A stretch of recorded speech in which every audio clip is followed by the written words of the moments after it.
লক্ষ্মী না চাঁদের কোনা, ও ময়না পাখি ঘুমো দিবেন না?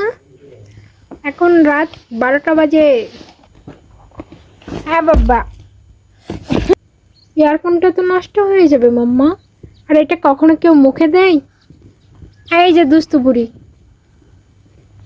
দুস্তু বুড়ি, দাও দাও, দেখো ছোট্ট ছোট্ট দাঁতে কিভাবে আটকে ধরে আছে। এটা নেয়ার জিনিস বলো? ছাড়ো, বাবা কিন্তু বকে দিবে। ছেড়ে দাও।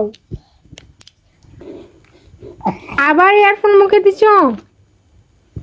আবার একটা কথা শোনো না তুমি, অনেক রাত হয়েছে, দাও, ছেড়ে দাও। এই দেখছো